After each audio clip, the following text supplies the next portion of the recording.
Hi, this is Carl. Welcome back to this video series on the rotary tools. This video we're going to discuss the brushes that are needed for these rotary tools. I had a listener ask me the other day how to change the brushes on these rotary tools. So let's go over that. Got any questions or concerns? Shoot me an email, squirrelsawvideo.com. Excuse me, squirrelsawvideo@gmail.com.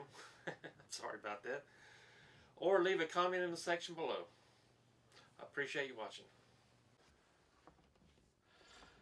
Okay, here are 4 different types of rotary tools.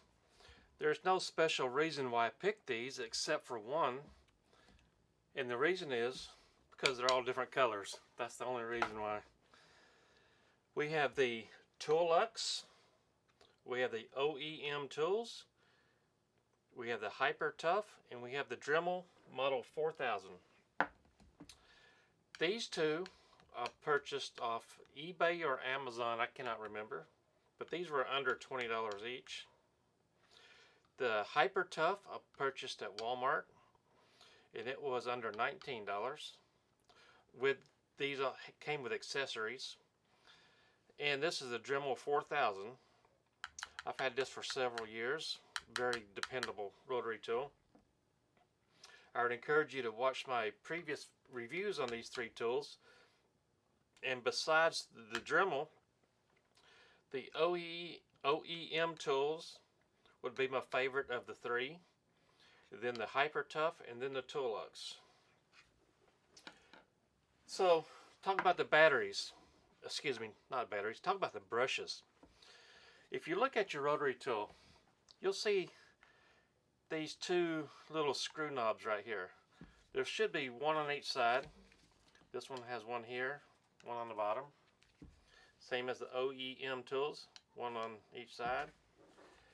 And the Toolux, same thing. Now brushes, now I am nowhere near an expert on rotary tool motors. But to my understanding, a brush connects to the motor, and it has a little copper coil which will conduct or transfer the power to the switches. Now I would love it if somebody could explain this better than I can, because I'm sure not an expert in this. So let's go ahead and take out a couple of these brushes. Here I'm just going to use a regular screwdriver on the Dremel, and I'm just going to unscrew it, and I will do a close-up on these brushes. So I'm going to put the cap aside. You'll notice the cap has a little brass insert on it right here. Now this is connected to the cap, so that's good. I'm going to put this to the side. And here is the brush. I'm not going to take it out of both sides, but you can notice in my hand, let me give it a chance to focus here.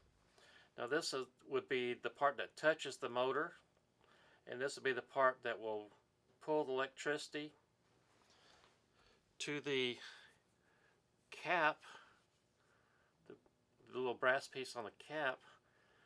And like I said earlier, I don't know how it works, but I would love to know how, if somebody could explain it better. But that is the brush on the Dremel model.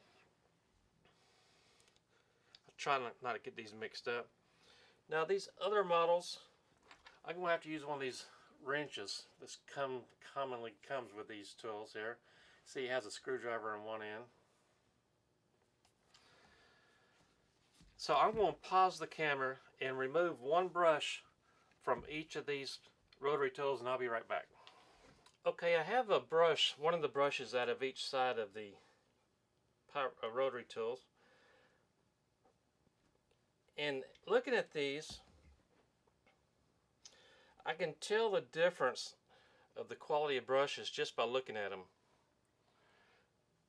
The Dremel has a lot tighter, stronger spring than the Hyper Tough or the Toolux. In fact, these are so much weaker that they're bent at an angle.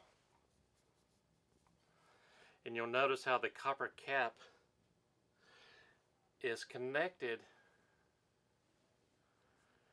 to the spring. Now that's really going to be a pain trying to put that back into the tool, because I'm going to have to put the cap on and try to keep the copper ring or brass, whatever it is. I'm going to have to try to keep that straight up so where the cap can fit onto here.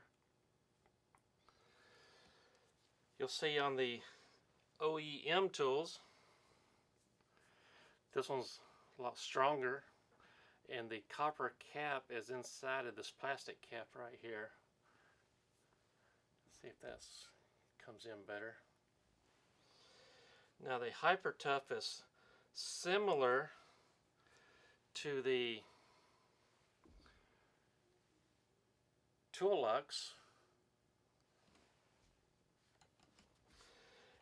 and I've only used these a few times. These the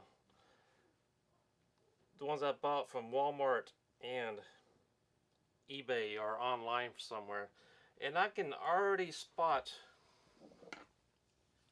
it's gonna be hard to see, but it's already a curve that's on the inside of this conductor piece.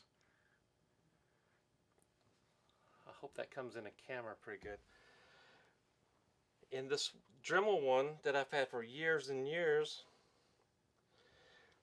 it looks like the conductor piece is probably about 20% gone. So I might have to replace this one within the next couple of years. I'm not sure how much longer it's going to last. So come down to it. If your Dremel quits working all of a sudden, well, I can't say Dremel. If your rotary tool just suddenly stops working, of course, after you check to make sure it's plugged in well, check your brushes and see how they work, see how they look. You might have to refer to your owner's manual to see where you can get replacement parts. I'm not sure if each one is replaceable or interchangeable, but I'm sure that the Dremel will not fit in this OEM tools. This little piece is a different size. This Hyper Tough will probably fit in with this Toolux. But anyway, that's how you take your brushes out and just reverse the process and put it back in. I appreciate you watching this short tutorial. I would love it if you have more knowledge than I do on this subject. Just leave a comment so the viewers can watch it. And just like this other friend of mine that I watch on YouTube, his favorite quote is, "Have a good day and a better tomorrow." Thanks for watching.